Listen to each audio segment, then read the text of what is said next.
SAO is the best anime. The two of us will never see eye to eye. SAO is a very bad anime. The writing is an absolute disaster, completely incoherent, rushed, and full of lazy shortcuts. The author has straight up admitted in various interviews that he doesn't plan anything and just makes things up as he goes along, which explains the nonsensical storylines and constant tone shifts. The characters are ridiculously overpowered to the point of being laughable, and somehow still manage to have zero personality. They're bland, emotionless shells who exist just to show off in meaningless fights. Speaking of which, the fight scenes are painfully dull, full of flash but no substance. There's no tension, no build-up, nothing to actually care about. It's style over everything. And even the style isn't enough to make it worth watching. If Sword Art Online is your introduction to anime, you're seriously missing out on what the medium actually has to offer. Sword Art Online is a disgrace to anime. It's honestly baffling how such a poorly written mess ever got popular in the first place. It feels like a half-baked fan fiction that somehow got turned into a mainstream hit. The fact that Sword Art Online gained so much attention says more about how little some viewers expect from storytelling than it does about the show's actual quality. Sword Art Online definitely doesn't deserve the hype it gets, not even close. The story in Sword Art Online is incredibly dull. For the majority of the time, the characters are just sitting around, endlessly talking to each other in long, boring exposition dumps. It's painfully obvious the author has no grasp of the show don't tell principle. Instead of engaging storytelling or action, it feels like a tedious lecture where everything is explained outright, leaving no room for imagination or real tension. The game mechanics are completely nonsensical, and it's painfully clear that the author either has never actually played an MMORPG or just doesn't understand how they work.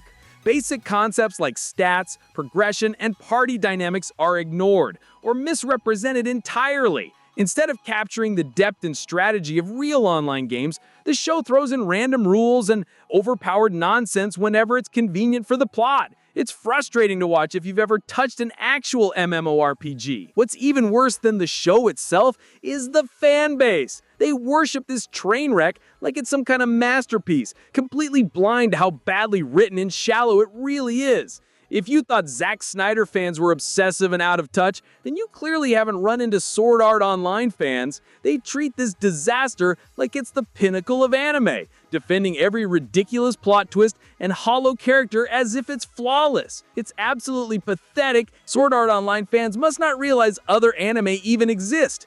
That's the only explanation for why they cling to a show this lazy and poorly written. If they ever watch something with actual depth, good characters, or coherent storytelling, they'd see just how low Sword Art Online really is. Demon Slayer is miles ahead of Sword Art Online in every way.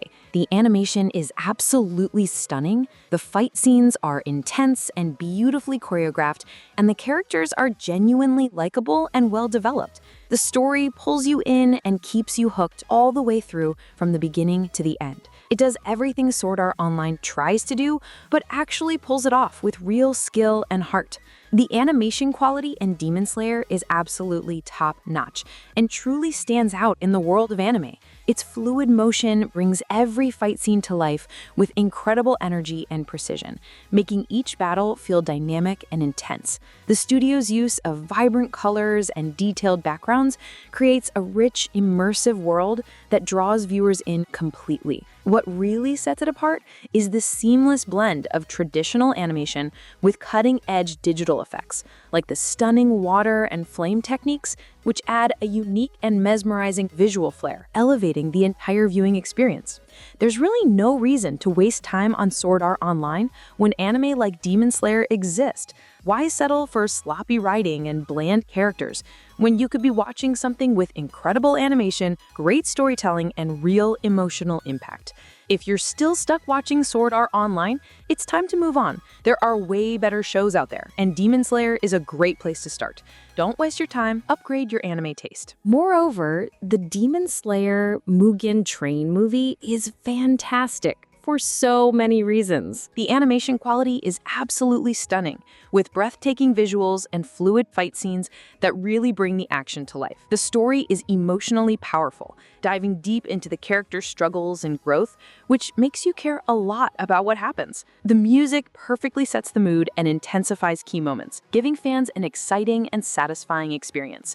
Overall, it's a terrific mix of heart, action, and top-tier animation that sets a new standard for anime movies. Set after the events of Demon Slayer's first season, Tanjiro, Zenitsu, Inosuke, and Nezuko board the Mugen Train to assist the Flame Hashira, Kyojuro Rengoku, in eliminating some demons who have infiltrated the train. If you were one of the Demon Slayers, what should you do? How can you survive and defeat the demons? In this video, I'll break down Demon Slayer Kimetsu no Yaiba, the movie, Mugen Train, explain all the mistakes made, see if I can make better decisions than the characters, and ultimately try to beat the demons. Let's get started. The movie begins with Tanjiro, Zenitsu, Inosuke, and Nezuko boarding the Mugen Train. Once on the train, the number one priority is to find the Flame Hashira, Kyojuro Rengoku, and they easily locate him. The characters are here to join Rengoku on a mission to slay some demons since the casualties on the train have gone up. Tanjiro also wanted to find Rengoku to ask for information about his father and how he was able to keep up with his breathing techniques, even though he shouldn't have been able to because he was a frail man. Unfortunately, we discover that Rengoku doesn't know anything about this, but he's more than willing to take Tanjiro on as an apprentice. In addition to this, we receive a little history lesson on the different breathing fundamentals and techniques. All the current branches stem from the main five: flame, water, wind, stone, and thunder. Tanjiro has yet to set his intentions on one particular breathing technique and doesn't know what method he would like to commit himself to, but he doesn't have to worry since Rengoku can train him. Moreover, Rengoku explains that over 40 people have gone missing from this train in a short period of time. The Demon Slayer Corps sent in several swordsmen, but they all vanished. That's the reason why Rengoku is here. This really makes you question what's going on with the train if people are constantly going missing. It's obviously not just a random coincidence, and perhaps Inosuke shouldn't be flailing out the window because he could accidentally fall out, or a demon might suddenly appear. Additionally, Inosuke shouldn't try to race the train either. The characters seem to lack perception for their surroundings, which becomes rather obvious when the train conductor comes into their cart and it looks like he's been hit by a train. Literally. There is clearly something up with the conductor, whether it be an illness or lack of sleep. He looks like he's half dead. To be fair, he's basically on a death train that has frequent demon sightings and people disappearing, so who wouldn't look like death when that's going on? Maybe it's excusable. Once the conductor punches the character's tickets, the unthinkable happens. A massive demon appears, one that stinks of blood and masks any other scent on the train. It only takes our all-star Rengoku one strike to take this demon down with his powerful flame breathing techniques. Sorry to everyone else in the train car, but it's going to be a little hot for a bit. On the topic of passengers, it seems like a good time to acknowledge how spread out the passengers are on the train. It doesn't seem like each separate train car has reached the maximum occupancy, so they shouldn't be all scattered with no care in the world. Ideally, to be safe, the passengers should all be grouped up in one common centralized area. More demons could appear in the train, and there's an obvious danger ahead of them, so there's no need to keep everyone at risk. When the passengers are spread out, it makes it much harder for the Demon Slayers to protect and defend them. If they were all kept in one particular area, the Demon Slayers could freely fight the demons elsewhere on a different train car in order to keep the passengers out of harm's way and not worry about any collateral damage. The main objective is to get people from one place to another safely, so just food for thought. Anyways, after Rengoku defeats the first demon, he senses yet another demon on board the train. It turns out to be a completely different demon than the first, as it resembles a giant spider. This demon is about to feast on one of the passengers, standing over him like a predator would stand over its prey. Inosuke is the first to react, and he hastily attacks the spider-like demon with his dual swords. Inosuke's mistake is that he didn't take into account the surroundings, nor does he show that much care for the passenger who's underneath the demon. When the demon seems to be a bit more than Inosuke can handle, Rengoku quickly saves him and the passenger. He goes back to kill the demon in one slash with his flame-breathing techniques again, proving as a testament to his strength and his ability. From this display of knighthood, good, Tanjiro, Zenitsu, and Inosuke have decided that they wish to be trained by Rengoku. He gladly accepts these requests, but then the lights begin to flicker like when the demons first appeared, and most of the people on the train fall asleep. The pale, eye-bag-ridden conductor runs through the train's cabins and falls to his knees. He begs to be reunited with his deceased wife and daughter after proclaiming that he has done as requested, put everyone else on the train to sleep. All of a sudden, a hand appears with two eyes, a mouth, and the symbol for dream plastered on it. The train conductor is put to sleep forever, and we're then introduced to four other children on board the train. They seem to be in a similar condition to the conductor, maybe even a bit worse. Obviously, they're also up to no good, considering that the conductor did harm to the passengers as well. The hand explains to the four children what they must do, and it doesn't look good for our demon slayers. The plan is for the children to bind themselves to each of our heroes and enter the demon slayer's dream world in order to find and destroy their spiritual core so they can't ever wake up again. Although the situation is bad, we get to see into our heroes' dreams and get a glimpse at their strongest desires that would make them the happiest. First, we enter Tanjiro's dream, where he sees his family members alive and well. We also see Inosuke's dream and Zenitsu's dream, which are pretty easy to figure out that they're dreams. They're far-fetched realities that are impossible to happen. Later, we also see Rengoku's dream, and he already knows exactly what he has to do. Rengoku must tell his father that he's become a Hashira, but his father shoots him down, saying that he's worthless and that he'll never amount to anything. That's quite harsh. This isn't a happy dream upon first glance, but what follows is. Rengoku meets with his younger brother Tanjiro, and he's able to pass along a very important and heartfelt message that he may not have been able to pass on prior. Even in Rengoku's unconscious state, he's strong enough to hold off the kid that's lurking in his dream world. He isn't able to defeat her, but the most important thing to do as of right now is to protect his spiritual core and avoid being put to sleep forever. Back in Tanjiro's dream, with each passing moment, we discover more and more of how his daily habits come into effect in the dream world and how he can't seem to understand why he does all of those little things. Well, he's unable to understand it until he manages to make it to the river to retrieve water, where he sees his reflection, which happens to be his conscious mind warning him to wake up. Unfortunately, this warning doesn't really work. Tanjiro is still unable to wake up even though he knows he's trapped inside a dream. Luckily, Nezuko was unaffected by the demon's sleeping trick and is fully awake in the real world. It's probably due to the fact that Nezuko is a demon herself, so she's immune to the other demon's abilities. Nezuko attempts to wake her brother up but fails. She's able to sever the rope that binds Tanjiro to the kid though, but that's about it. Because the connection has already been made, the kid is not booted out of Tanjiro's dream world and is free to wander about as he pleases. Maybe this works similarly to the 2010 movie Inception. One method to wake someone up from a dream within a dream in Inception was to do a kick, which is basically a sharp jolt or the sensation of falling that can startle the person and wake them up. In Inception, a kick is usually performed on the person's actual sleeping body, not their body in the dream world. Nezuko could try to push Tanjiro off the chair. The sudden jolt might be enough to wake Tanjiro up from his dream. Tanjiro is slowly becoming more conscious of the fabricated dream, and as he becomes more aware of what's really going on, he's able to separate himself from the dreamland. Tanjiro runs away from his family and sets off in his dream to find the demon responsible for putting him to sleep. When Inosuke and Zenitsu are hunted down by the kids in their dream world, they still don't wake up, but they're safe from harm. Inosuke was able to sneak up on the kid that was in his rocky subconscious, while Zenitsu only knew something was wrong in his subconscious because it wasn't Nezuko in his mind, but some random guy. When Tanjiro is lost and doesn't know what to do, he's visited by what we can only assume is his father's spirit. He informs Tanjiro vaguely of what must be done, and somehow, some way, Tanjiro discovers that he must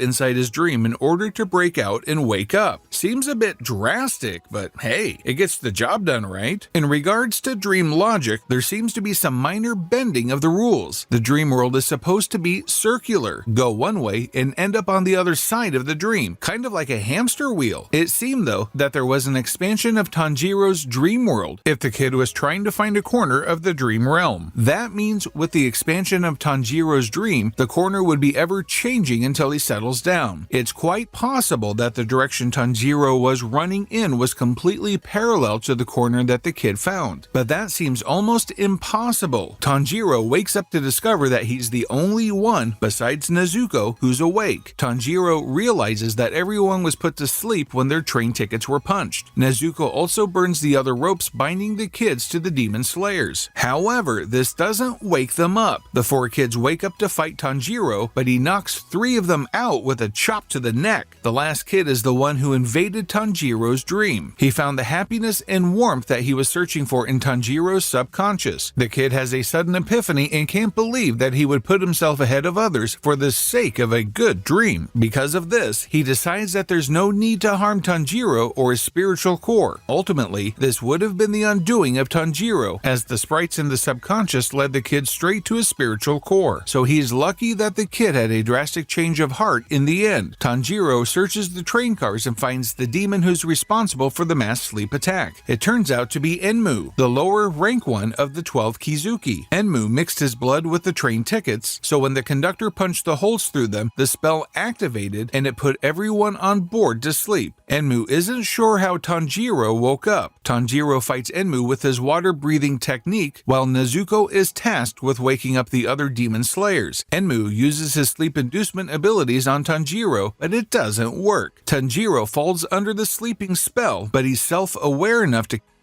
dream every time and reawaken in real life. Tanjiro is able to quickly decapitate Enmu and defeat him, but it seems easy, almost too easy, in which case he's right. It's not a dream or anything, but during the time when everyone was asleep, Enmu somehow combined his own being with that of the entire train, so Tanjiro didn't beat Enmu's true self. Yes, a living, breathing demon is now a train. It's pretty much like Thomas the Tank Engine, just minus the face on the front of the train, and with a more demonic twist. Enmu has now completely fused into the train, and the 200 passengers on board will soon get devoured by him. Tanjiro is only able to protect 2 train cars at once. Any more is too much for him to handle. This is exactly why the passengers should have all grouped up into 2 train cars instead of being so spread out. Upon the initial defeat of Enmu, Inosuke has woken up as well and is ready to help. Inosuke uses his beast breathing to fight Enmu. Tanjiro also hops down into a train car in an attempt to fight Enmu, but he keeps regenerating. Nezuko fights Enmu too, but she gets overpowered. Zenitsu suddenly wakes up to save Nezuko. Tanjiro realizes that there are too many civilians and that he can't possibly defend all the passengers without the help of his friends. Soon after, Rengoku wakes up as well. With quick thinking, Rengoku dishes out the responsibilities to the other demon slayers. This train has 8 cars in total, and Rengoku will protect the rear 5. The other 3 will be defended by Nezuko and Zenitsu. Tanjiro and Inosuke should go and find Enmu's head. Teamwork makes the dream work. Tanjiro and Inosuke are able to discover the location of Enmu's head quite quickly. It's up front in the train car where the coals are loaded, and maybe with a little common sense, they would have known it all along since it's an obvious location. The neckbone of the demon is located right under the floor of the conductor's car. Tanjiro and Inosuke try to cut the neckbone, but Enmu is able to deflect their attacks and instantly heal back up. Tanjiro and Inosuke plan to synchronize their attacks, but the 2 are forced to face the towering eyeballs that Enmu has created. These eyes, just like the mouth, inflict the unconscious sleeping effect that everyone was under on the train. While Tanjiro suffers from constantly falling asleep,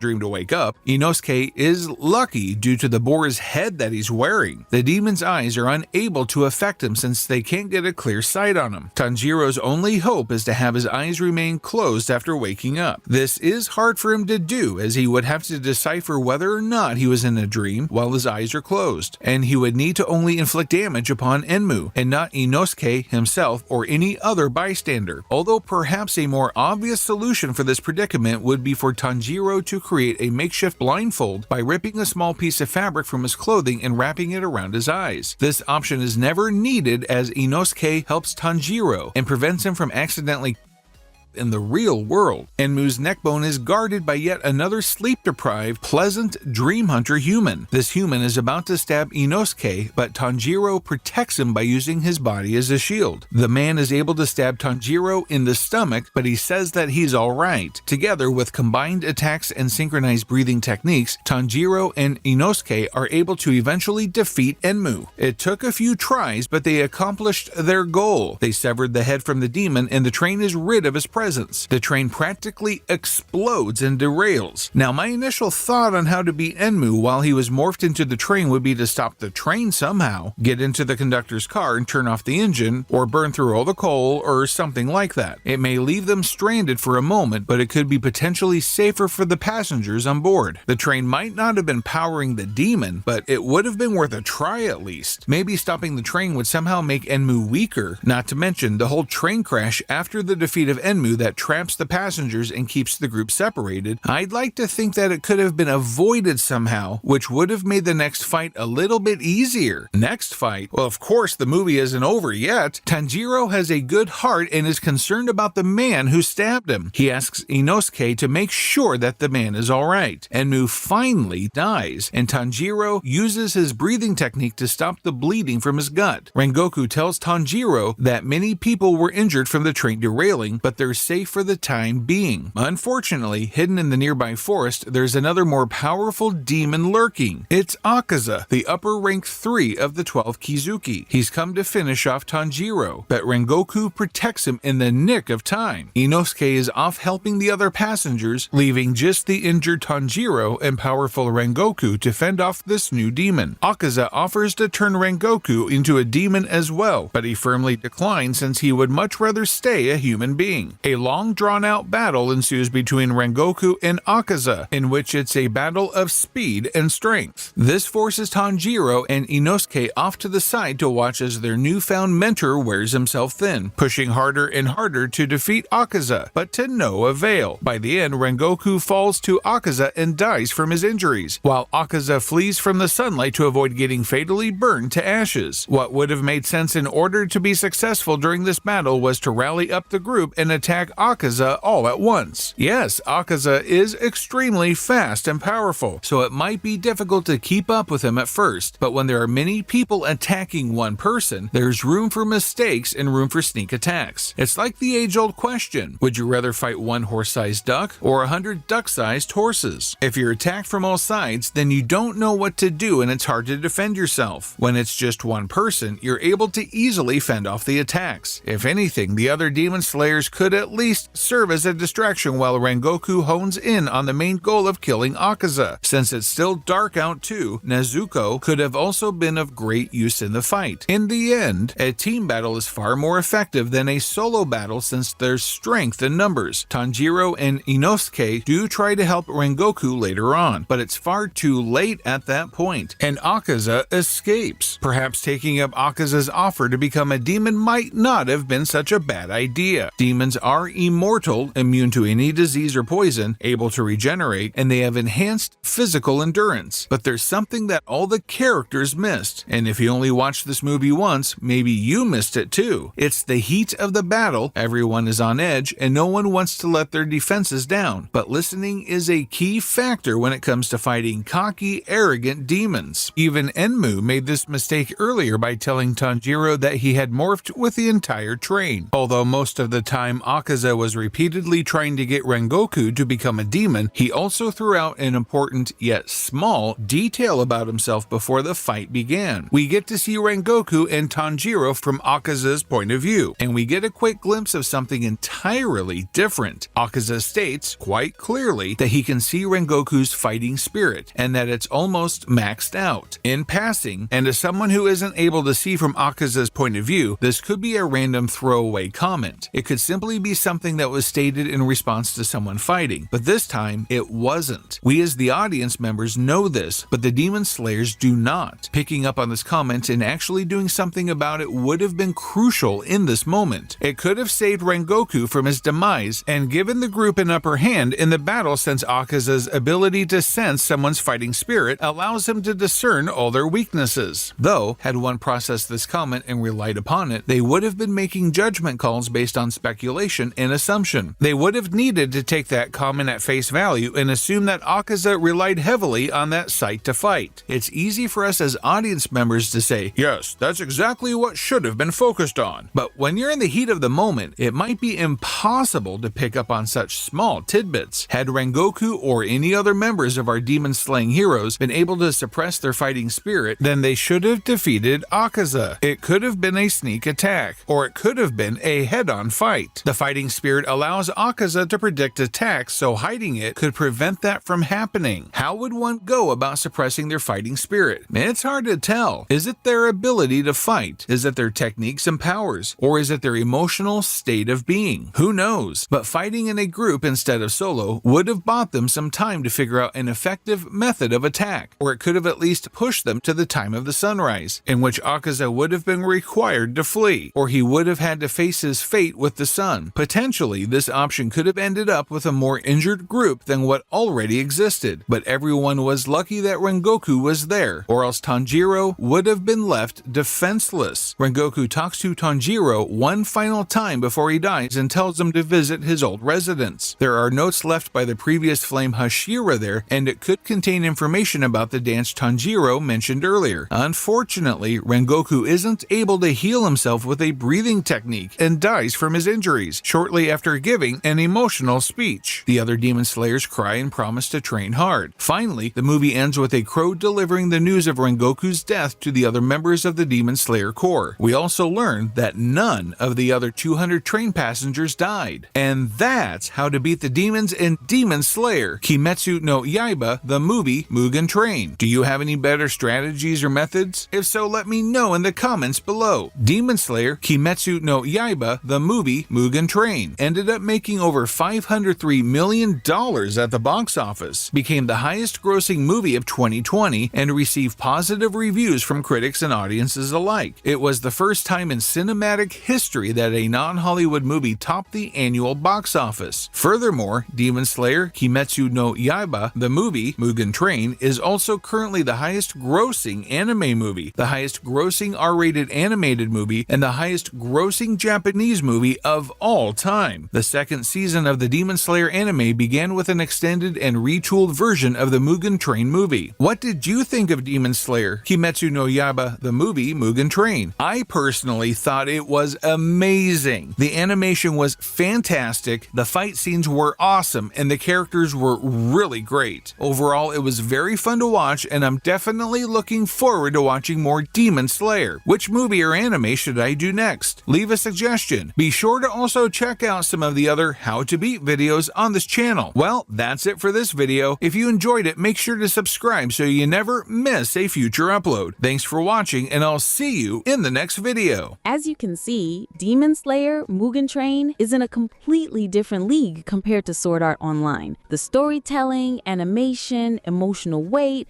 and pacing all come together to deliver a tight, impactful narrative that actually respects the viewer's time and intelligence. In contrast, Sword Art Online continues to stumble. Additionally, here's why the Alicization arc is really bad. I would actually happily defend Sword Art Online if it started off with Alicization. There's a lot of merit to Alicization. What? Bro, what are you talking about, man? The Alicization arc of Sword Art Online is a hot mess. Some fans seem to believe it's the best thing since sliced bread, but I honestly have no idea what they're smoking. Alicization is a dumpster fire that somehow manages to be even worse than the already low bar set by all the previous arcs in SAO. In case you haven't had the displeasure of watching it yourself, I'll break down all the reasons why this arc is terrible. It's boring. If you thought watching grass grow was dull, then you haven't experienced the full glory of the Alicization arc. It's a dream come true for those who find the prospect of watching paint dry too stimulating. If you're one of the unfortunate souls